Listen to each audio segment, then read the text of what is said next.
In the past couple of weeks, we've all experienced some very traumatic and difficult things. I know for my wife and I, it was difficult for us because we were asked to evacuate twice, and once we got a knock in the middle of the night, 11 o'clock, please leave, there's a fire heading your way. And so we've experienced that, and you've experienced things of that nature too. Brent has asked me if I would just share some things about some of the residuals that can come from experiencing something as powerful and in some cases very traumatic. So I just said that I would.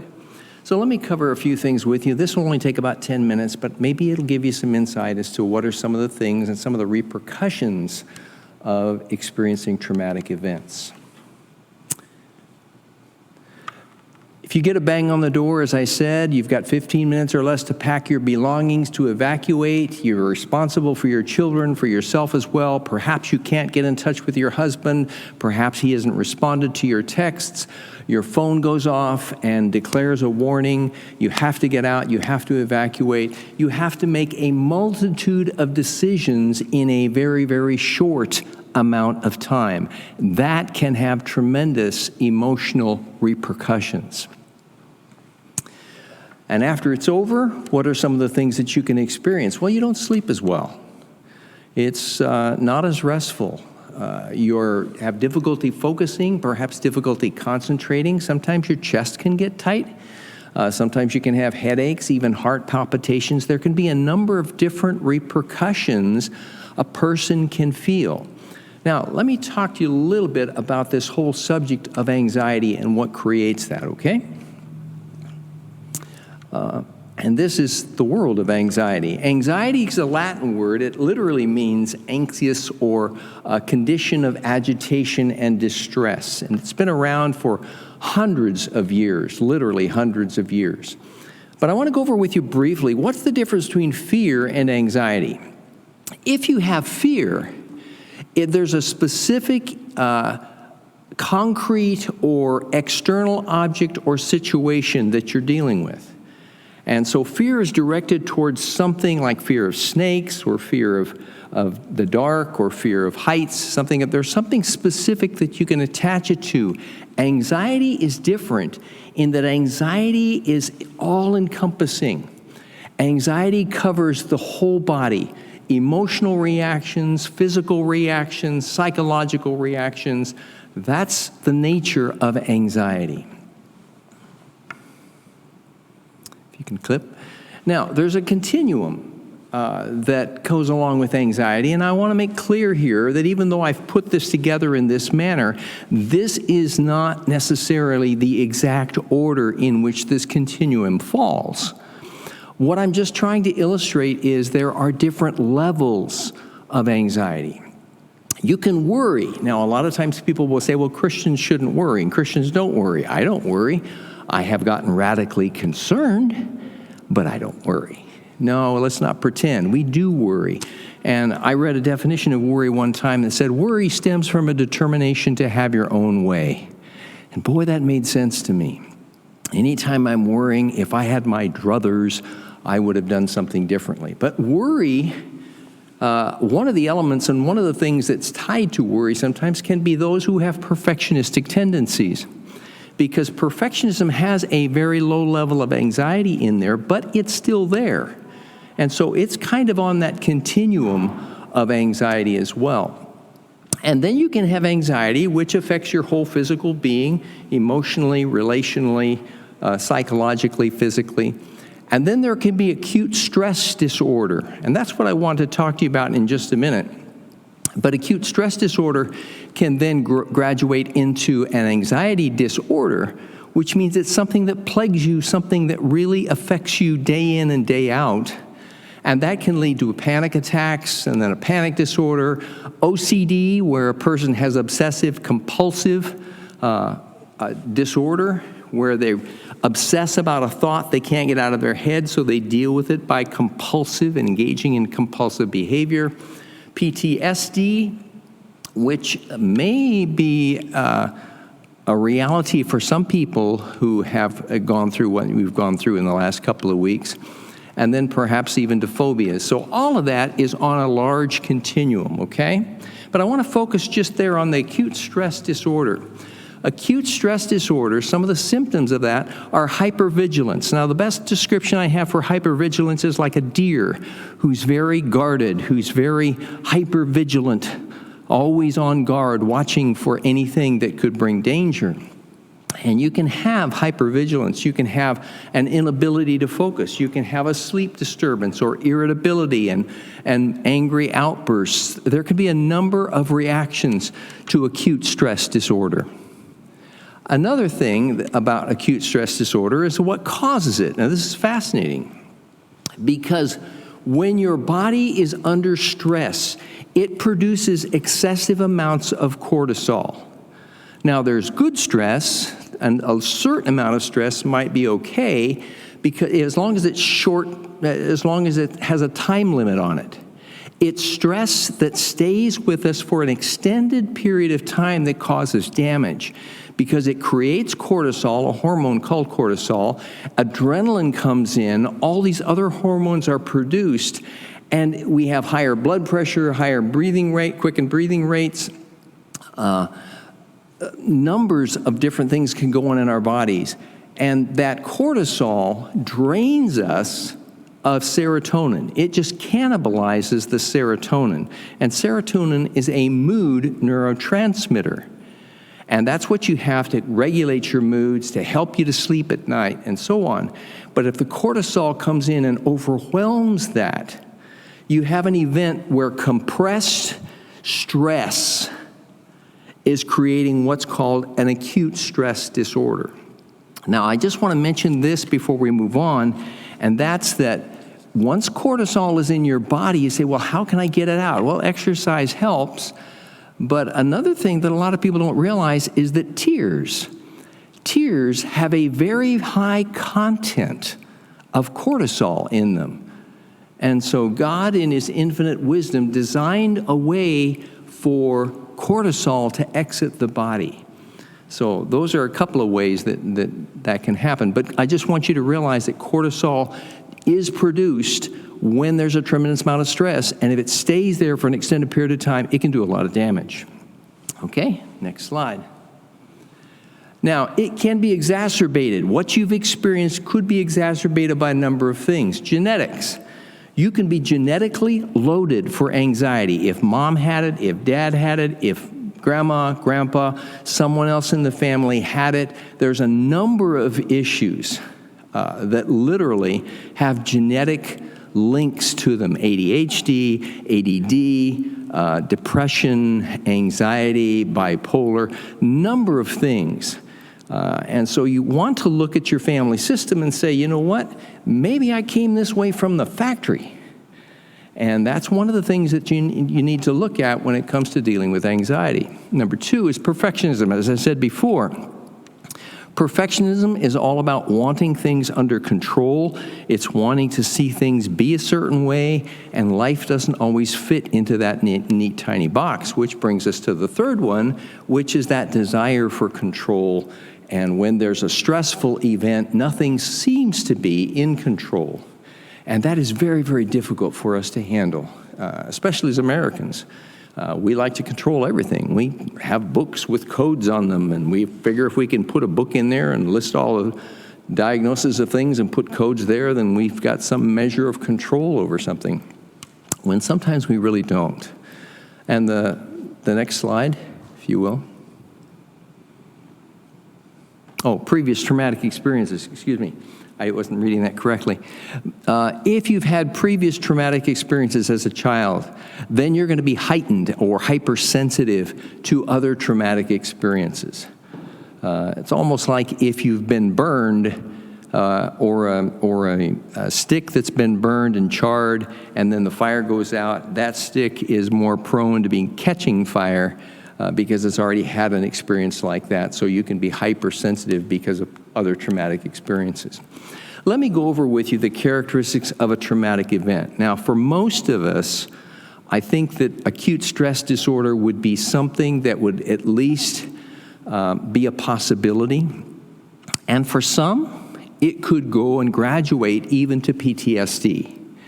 Acute stress disorder is only going to last for a few weeks, a couple of weeks, 3 weeks, maybe 4 at the most, and then it will begin to dissipate. But post-traumatic stress, where you have nightmares and you have memories and you have intrusions and flashbacks and things of that nature, if that goes on after 30 days and it's very restless and very disturbing for 2 months, 3 months, 4 months, something along that line, then you'd be looking more at post-traumatic stress, okay? But let's look at the characteristics of a traumatic event.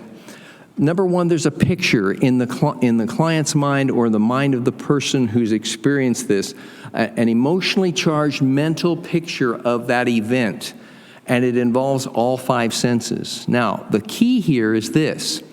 It's the client's subjective experience that determines whether an event is or is not traumatic. Now, let me give you an example of this.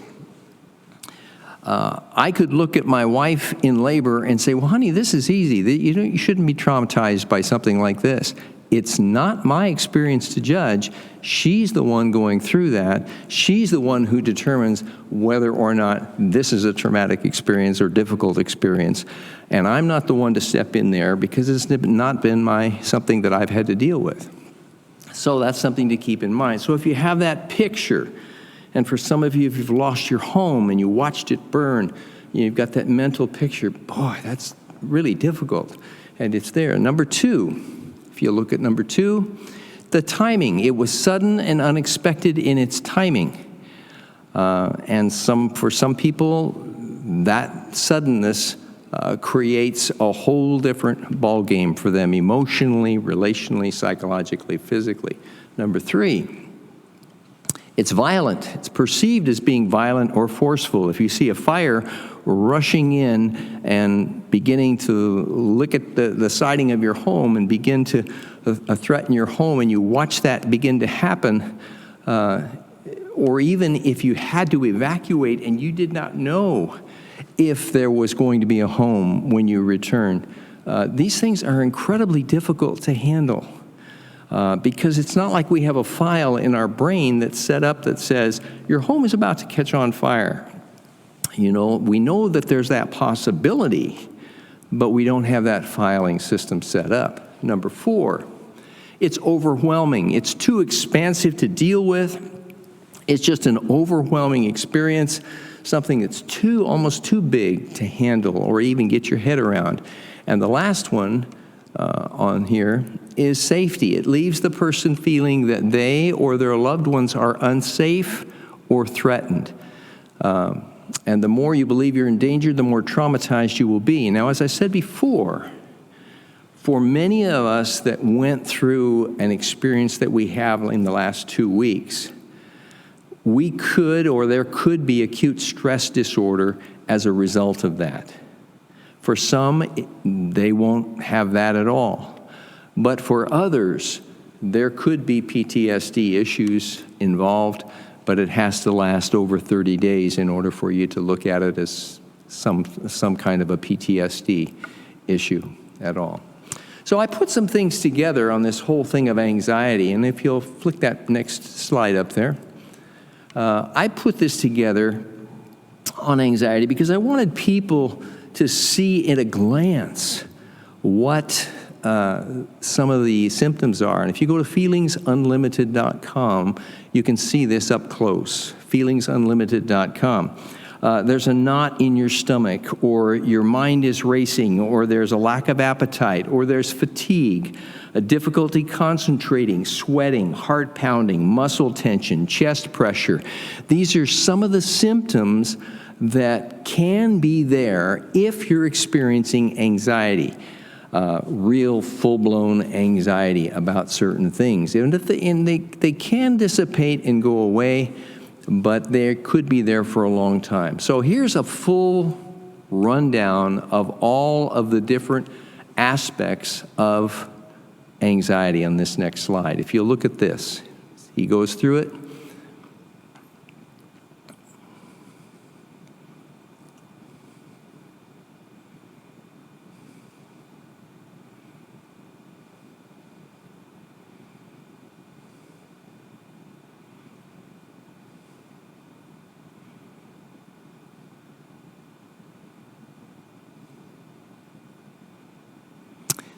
So, a couple of other things I'd like to mention here. There can be some predisposing causes. As I mentioned before, the first thing you want to look at is hereditary issues.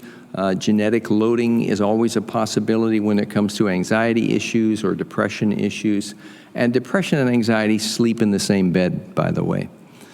Childhood circumstances, if you went through a previous event like that, very, very difficult. There are some biological causes for anxiety, which I want to cover briefly here with you, because you want to be holistic in the way you look and approach something. And there can be some short-term stressors or triggering causes. So let's look at just a few of these, if you'll flick to the next slide. What are some medical conditions that can cause anxiety? And this is important to look at, because if you have a pre-existing medical condition and one of these things is an issue, then you don't want to just jump to what's happened in the last couple of weeks. You may have to look at the physical aspects as well.